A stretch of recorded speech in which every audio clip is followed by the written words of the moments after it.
guys, it's Root Beer here, coming at you with more 2015 Cimc paper. We're up to question number 4, but first I'd like to give a little comment about question 3.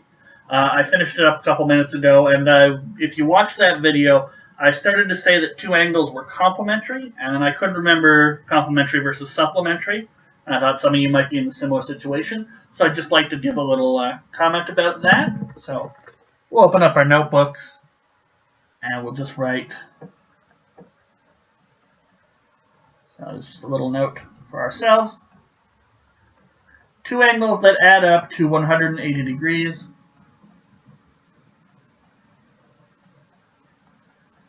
are called supplementary angles.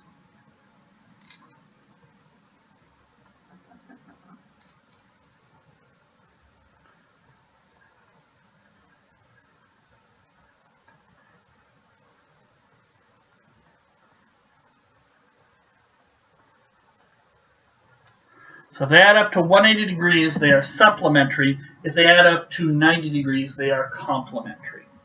Okay? Just wanted to clear that up because I did forget the terminology in the last video, but the property that they added up to 180 degrees, which is what we cared about to solve the question, we did get that right, and we did get 110 degrees as our final answer. But that was question 3. That's old news. We're on to question number 4. So question 4, what have we got here? If 12x is equal to 4y plus 2, determine the value of the expression 6y minus 18x plus 7. Now the immediate instinct here is, well, I should figure out what x is and figure out what y is and then plug them in to this final expression, figure it out.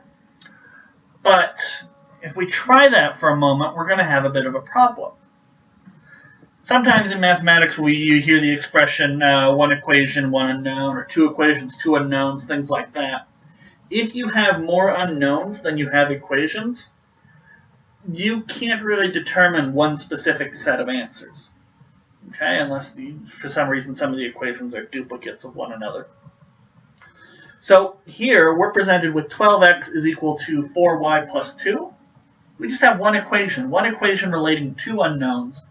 There is no way that we could figure out that x is definitely equal to 3 and 4 is definitely equal to minus 1 or things like that. So the best we can do is things like solve for x in terms of y, or solve for y in terms of x, or figure out the ratio between them, that sort of thing. Okay? So we might try, the instinct might be figure out what x is, figure out what y is, but unfortunately for this question we can't. And that's that's something we have to acknowledge and then work around. Okay? So I would say most people in this situation would probably just solve for x, solve for y, and that's what we're going to do. We'll grab ourselves a fresh piece of paper. So we're told what? 12x is equal to 4y plus 2. Okay? So what we can do is we can just say, well, I want everything, I want x in terms of y, so I've got an x over here. Why don't we just divide both sides by 12? So we'll get x is the same as 4y plus 2 over 12. Okay? So I haven't exactly figured out what x and y are or any ratio between them, but I have x's here in terms of y. I could just take this around and plug it into the other equation that I'm given, the one that I'm asked to evaluate. And when we do that, we're sort of taking it on faith that they know what they're doing when they asked us this question. So the y's should maybe all cancel out or something like that. So our second expression is 6y minus 18x plus 7.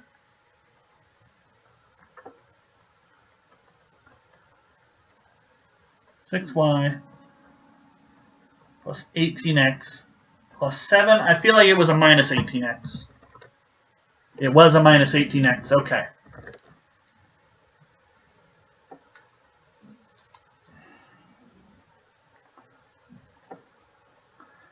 All right, so we can substitute in. Well, we don't know what the y's are, but we do know what x is. We can express that in terms of y. Minus 18. Well, what was x? We just figured it out. 4y plus 2 over 12. plus 7. So let's work this out. We're going to collect all the like terms of the y's. Hopefully, intuitively, they should cancel out. So 18 divided by 12, well, that's actually just the same as 3 divided by 2. Because we can cancel out a 6 from both sides. A 6 and a 2. Or not a 6, a 3 up here. Divide by 6 in both of them.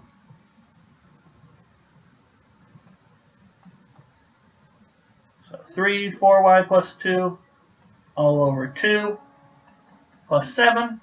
And we could expand this top part out and then divide things by 2, or we could immediately say, well, this guy in here, this is the 4y and the 2, they each have a factor of 2. So we can get rid of him. However you want to simplify, that's okay.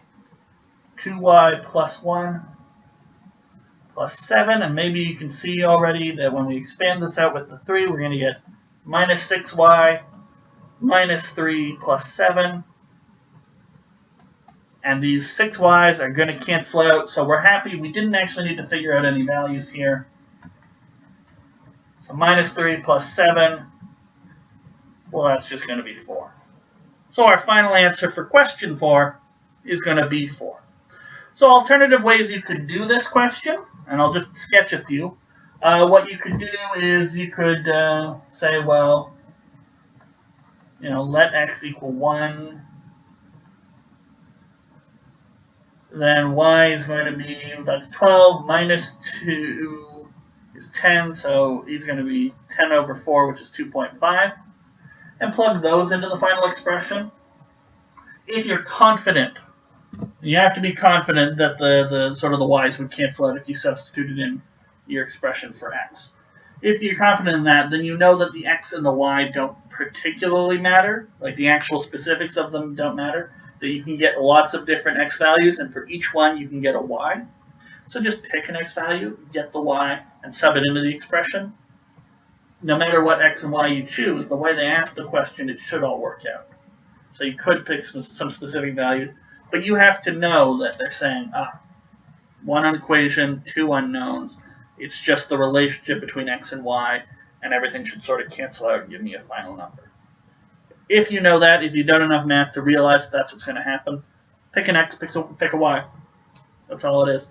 Another thing that we could do is we could rearrange 12x minus 4y is equal to 2. Okay? Divide both sides by 4, and we see that 3x minus y is going to be equal to 2 over 4, which is a half. And if we just rearrange that, we could say y minus 3x negative a half. But look here, 6y minus 18x, they have a factor of 3 here. So that they have a common factor of 6, so we could really just say 6 minus 3x plus 7. And then we have an expression for y minus 3x, so y minus 3x gets plugged in here. 6 times negative a half, that's negative 3, plus 7 is 4. That's another way to do it. There's a bunch of different ways to do this one, but it all hinges on your relationship between the x's and the y's. I like the way we did it. I think it's a more natural, more intuitive way. You solve for your x. It just so happens to be in terms of y, and you have faith that it's all going to cancel out in the end, and that you will get a single value. If we didn't get a single value, we would then check, my arithmetic's screwed up because I've got this extra y lingering in here. Okay? So that'd be a nice little mental check that we could do. All right? Now that's question number 4. We're going to take a look at question number 5, but we're going to do that in the next video. So I'll see you guys for question number 5 on the 2015 paper in the next video.